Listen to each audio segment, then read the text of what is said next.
السلام علیکم ورحمۃ اللہ وبرکاتہ۔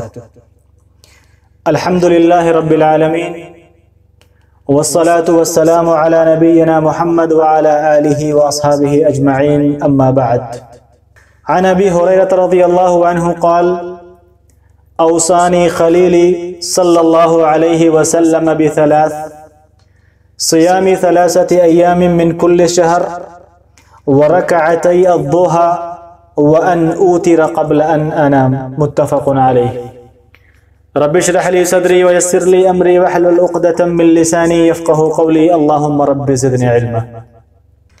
معزز ناظرین و سامعین، آج کے اس درس میں نفلی روزہ کے متعلق چند حدیثیں پیش کی جائیں گی۔ اللہ رب العالمین سے دعا ہے کہ اللہ رب العالمین ہمیں نفلی روزوں کے رکھنے کی توفیق عطا فرمائے، آمین۔ اسلامی بھائیو،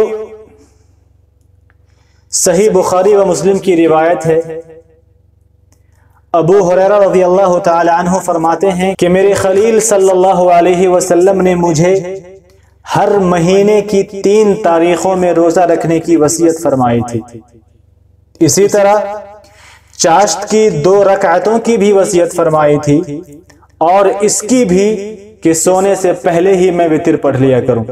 اسی طرح صحیح بخاری و مسلم کی روایت ہے، عبداللہ ابن عمرو رضی اللہ تعالی عنہما حدیث کے راوی ہیں، فرماتے ہیں کہ نبی کریم صلی اللہ علیہ وسلم نے ارشاد فرمایا، صوم 3 ایام من الشہر صوم الشہر کلہ، کہ ہر مہینے 3 دن روزہ رکھنا پورے مہینہ روزہ رکھنے کے برابر ہے۔ اور صحیح مسلم کی روایت، ابو ایوب رضی اللہ تعالی عنہ فرماتے ہیں کہ نبی کریم صلی اللہ علیہ وسلم نے ارشاد فرمایا، من صام رمضان ثم اتبعہ 6 من شوال کان کصیام الدہر، کہ جو کوئی رمضان کے روزے رکھے پھر اس کے بعد 6 روزے شوال کے رکھے تو یہ عمل سارے سال روزہ رکھنے کی مانند ہوگا۔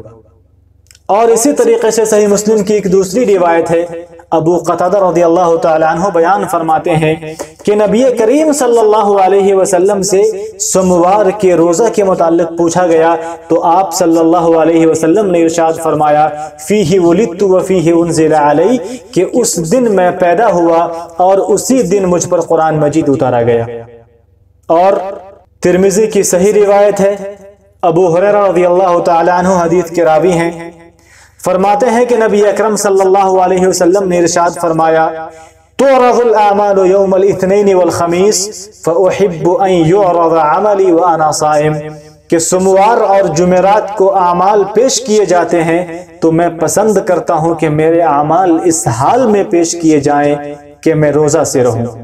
اور مائی عائشہ رضی اللہ تعالی عنہ بیان فرماتی ہیں، ترمذی کی صحیح روایت ہے، فرماتی ہیں کان النبی صلی اللہ علیہ وسلم یتحری صوم الاثنین والخمیس، کہ نبی کریم صلی اللہ علیہ وسلم سوموار اور جمعرات کو روزہ رکھنا پسند کرتے تھے۔ اسلامی بھائیوں، روزہ کا شمار افضل عبادتوں میں ہوتا ہے، اور اللہ تعالیٰ نے اپنی رحمت و فضل سے نفلی روزہ کے لیے کوئی وقت متعین نہیں فرمائی ہے، بلکہ انسان جب چاہے نفلی روزہ رکھ سکتا ہے۔ لیکن نبی کریم صلی اللہ علیہ وسلم نے کچھ نفلی روزوں کے لیے خاص اوقات متعین فرمائے ہیں، جیسے ہر مہینے 13، 14 اور 15 تاریخ کو روزہ رکھنا، جسے ایام 20 کہا جاتا ہے۔ اسی طرح ہر ہفتہ سوموار اور جمعرات کو روزہ رکھنے کی ترغیب دی ہے، کیونکہ اس میں انسان کے اعمال اوپر اٹھائے جاتے ہیں۔ اسی طرح یوم عرفہ کا روزہ بھی کافی اہمیت کا حامل ہے، اسے بھی رکھنے کے لیے ترغیب دی ہے۔ اسی طرح شوال کے مہینے کے 6 روزے کی بھی، اور یوم عاشورہ کے روزہ کو رمضان کے بعد سب سے افضل روزہ کا درجہ عطا کیا گیا ہے۔ اللہ رب العالمین ہمیں نفلی روزوں کے رکھنے کی توفیق عطا فرمائے۔ اسلامی بھائیوں، آخر میں اس درس کا خلاصہ یہ ہے کہ رمضان کے روزوں کے ساتھ شوال کے 6 روزے رکھنے کی کافی فضیلت ہے۔